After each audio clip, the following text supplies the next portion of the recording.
let us take great pride in what we are defending, because we are not the last ones standing in Europe. We are the very seed of a brand new Europe that will grow and truly blossom in the upcoming years. Because if one thing has become clear to us after a year of the American administration, it's that for the far right, it was never America first. It has always been uniquely and exclusively the United States.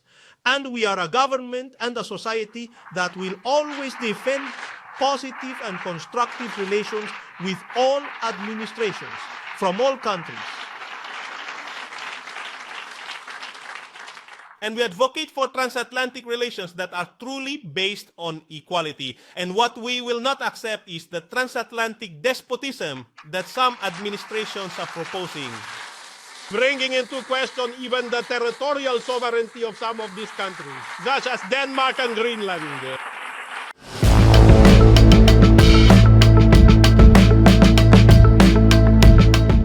We have been through some very hard, very harrowing days. And you'll allow me, just as Pilar did, that my first words be for the victims, for the families, for the residents of Adamus and also of Barcelona. All our love and deepest sympathy for the victims and the families of those truly tragic railway accidents.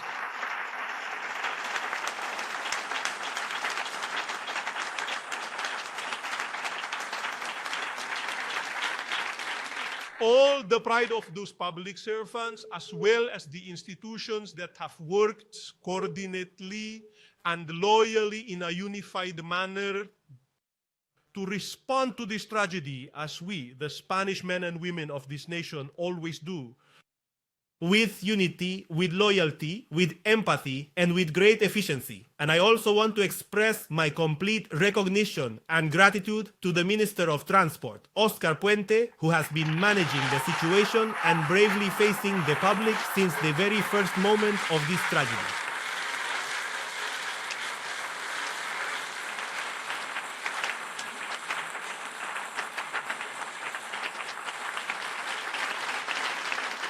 Because that is the difference. That is the fundamental difference between some and others.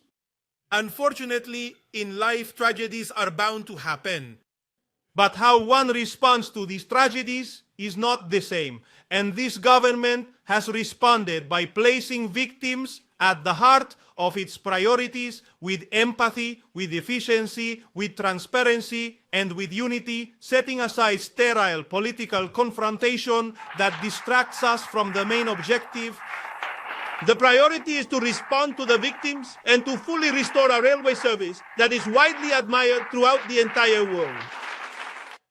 Bear in mind that even this very week, when I had the opportunity to be in Brussels, I received criticism from the President of the United States, who stated that Spain is not spending 5% of its gross domestic product on defense.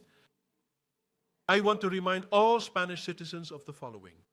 Spain, as this government, feels a great deal of pride in its armed forces. We feel extremely proud, and you all know that very well here in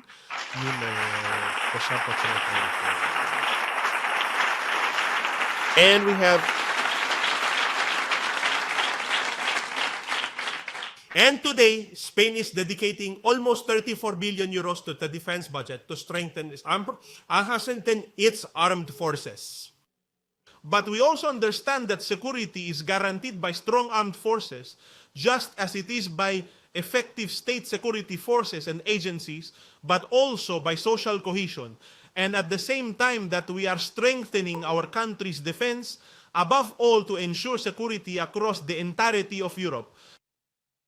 And this is the point, friends and colleagues, that the pride in defending what we're doing here in Spain and also defending what we stand for globally. Because if one thing has become clear to us after a year of the American administration, it's that for the far right, it was never America first. It has always been uniquely and exclusively the United States. And we are a government and a society that will always defend positive and constructive relations with all administrations from all countries. And we advocate for transatlantic relations that are truly based on equality. And what we will not accept is the transatlantic despotism that some administrations are proposing, bringing into question even the territorial sovereignty of some of these countries, such as Denmark and Greenland. Therefore, let us take great pride in what we are defending, because we are not the last ones standing in Europe. We are the very seed of a brand new Europe that will grow and truly blossom in the upcoming years. Thanks also to the invaluable contribution of the progressive coalition government in Spain. The PV stopped talking, so it's always not understood by Nord that style well. Because if in the European Parliament they vote for the EU-Mercosur agreement, and then Mr. Pedro comes here and says it shouldn't apply. Will there be greater cynicism? But the greatest cynicism comes from Vox, because just as they argue it shouldn't be applied and they are against the Mercosur agreement, they are quite silent when their master's voice commands tariffs on Europe because Mr. Trump demands it. No. And they keep silent because they are only lackeys. They are their master's mouthpiece. The rebuke comes after Trump's bombshell remark over Greenland takeover. What are some of the elements of the Greenland concept that you can tell? There was really a negotiation, but it's infinity. The time limit is infinity, meaning there is no time limit. It's forever. It's you hear about 99 years, 50 years. It's forever. That was discussed. We can do anything we want. We can do military. We can do anything we want. And it's being negotiated, and let's see what happens. I think it'll be good. Would the U.S. have no price? There's no purchase price. Would the U.S. have pockets of sovereignty over parts? We have a lot of great things in the deal, and don't forget they're also good for Europe.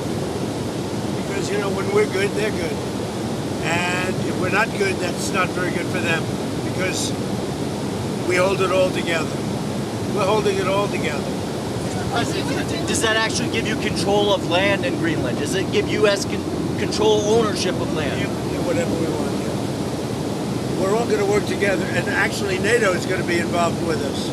We're going to be doing in conjunction, parts of it in conjunction with NATO, which is really the way it should be. To be clear, will the U.S. own that? Have any expense, because we're not going to have expense. Other than building the Golden Dome, we're going to build the Golden Dome. And we'll have participation in that also. The cost of the Golden Dome, we'll have participation in that also, meaning with the expense of it. And it'll be like no other. I mean, our technology is incredible. Is Denmark signed off on this? Are they on board with this concept? Is Denmark on board with this concept? I think everyone likes it. I think. I'll let you know in about 2 weeks. Have you spoken with Denmark about this plan? Secretary General Mark is a great guy. He's a great guy, and he's spoken to everybody. And when you spoke with the NATO Secretary General, did you talk about U.S. military presence in Greenland? About military We talked about everything, and you saw him yesterday. He was interviewed on Brent Bear, and he was very happy. He was very convinced this is a good deal for everybody.